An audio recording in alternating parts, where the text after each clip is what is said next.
Hello guys, welcome back to a new video. এখন বাজে হচ্ছে 8:53। আজকে ভেবেছিলাম 6:30টার সময় ঘুম থেকে উঠে মোটামুটি 7টা থেকে 7:30টার মধ্যে স্কেটিং করতে যাব, কিন্তু সেটা সম্ভব হয়নি। গতকাল বৃষ্টি হওয়ার জন্য রাস্তা ভিজে আছে, জানি সকালবেলা হয়তো শুকনো হবে না। তো এখন প্রায় 9টা বাজতে চললো। এখনই বেরোচ্ছে স্কেটিংয়ের জন্য, আর তার আগে একটুখানি চা করে নিই। আরে হ্যাঁ, সকাল পে মত জানা।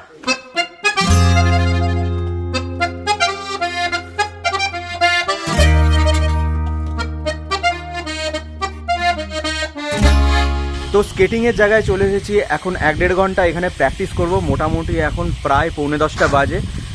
মোটামুটি 11টা পর্যন্ত প্র্যাকটিস করার ইচ্ছা আছে। তো আজকেও প্র্যাকটিস করছি হচ্ছে ব্যাকওয়ার্ড রানিং। তো ব্যাকওয়ার্ড রানিংটাই হচ্ছে আমার কোচের টাস্ক দেওয়া ছিল। আর গতকাল বৃষ্টি হওয়ার জন্য রাস্তা ভিজে ছিল, সেই কারণে আজকে চুঁচুড়া যাওয়া হয়নি। তো আজকে প্র্যাকটিস করছি এখানে।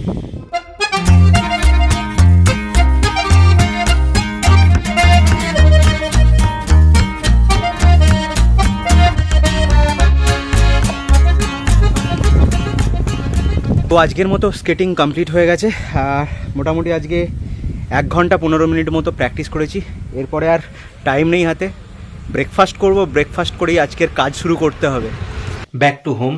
এবারে স্কেটিং থেকে ফিরে আসার পরেই কাজে মন দিতে হবে, কারণ আজকে সারাদিনে সানডে হলেও অনেকগুলো কাজ পেন্ডিং পড়ে আছে। সেই সমস্ত কাজগুলো কমপ্লিট করে আজকে বিকালের পরে এডিটিংয়ে বসবো। আমার ফার্স্ট চ্যানেলের কেদারনাথ ব্লগটা অনেক দিন ধরে এডিটিং করার টাইমই পাচ্ছি না, সেই কারণে আজকে যেটুকু টাইম পেয়েছি সেইটুকু টাইমটাকে ইউটিলাইজ করব।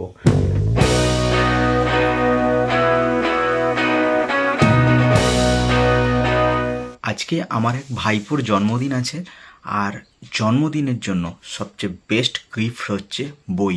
কেউ যদি আমাকেও কোনো বই গিফট করে আমার খুব আনন্দ হয়। তো আমার সেই জন্য মনে হয় ছোটদেরকে তাদের জন্মদিনে বই গিফট দেওয়া এটা একটা ভালো কালচার তৈরিও করে। যে বইটা পাবে সে বই পড়ার আগ্রহ তার বাড়বে। তো সেই কারণে পাণ্ডব গোয়েন্দা, ষষ্ঠীপদ চট্টোপাধ্যায়ের পাণ্ডব গোয়েন্দা বইটা ভাইপোকে উপহার দিয়েছি। ছোটবেলায় এক সময় আমি ষষ্ঠীপদ চট্টোপাধ্যায়ের পাণ্ডব গোয়েন্দা প্রচুর পড়েছি, এবং পাণ্ডব গোয়েন্দা সমগ্র আমার কাছে স্টকে আছে। তো এই সমস্ত বইগুলো আমি আমার কাছে কালেক্ট করে রেখে দিও সবসময়। আর আমি এর আগেও ভিডিওতে কোনো না কোনো সময় বলেছি যে বই পড়া আমার শখ, আর সেই কারণেই আমি বিভিন্ন বই বিভিন্ন সময় কিনতে থাকি। বছরে 3-4টে বই তো কেনা হয়েই যায়। তারপরে বই মেলা যদি কাছাকাছি হয় সেখান থেকে কিছু না কিছু বই কালেক্ট অবশ্যই করি। ভাই বসে বসে এডিট করছি, এত ঘুম পাচ্ছে। ভালো 1 ঘন্টা একটুখানি পাওয়ার ন্যাপই নিয়ে নেওয়া যাক, না হলে কোনো কাজই করা যাবে না। তো আজকে সন্ধ্যেবেলাটাই কেদারনাথের ব্লগটাকে এডিট করে আমার ফার্স্ট চ্যানেলে ছাড়বো, আর সেকেন্ড চ্যানেলে স্কেটিংয়ের যে ভিডিওটা করেছি সেটা রিল আকারে ইনস্টাগ্রামে ছাড়বো। আমার ফার্স্ট চ্যানেলের জন্য আজকে প্রায় সন্ধ্যে থেকে ভিডিও করতে বসেছিলাম। ভিডিও এডিটিং কমপ্লিট, জাস্ট এই মাত্র কমপ্লিট হলো। এখন বাজে রাত্রি 2টো। তো মনডে অলরেডি হয়ে গেছে। আর ফার্স্ট চ্যানেলে কেদারনাথের ভিডিও আসছে, অবশ্যই তোমরা দেখো, চ্যানেলটাকে সাবস্ক্রাইবও করে রাখো। এই ভিডিও শেষে ওই প্রথম চ্যানেলের লিঙ্ক থাকবে, তোমরা ভিডিও দেখতে পারো যদি কেদারনাথের ভিডিও দেখতে চাও। 2 চাকায় কেদারনাথ, তো 7ম এপিসোড আসবে। তো ভিডিও কমপ্লিট হয়ে গেছে, তো এখন শান্তির ঘুম ঘুমোতে পারবো।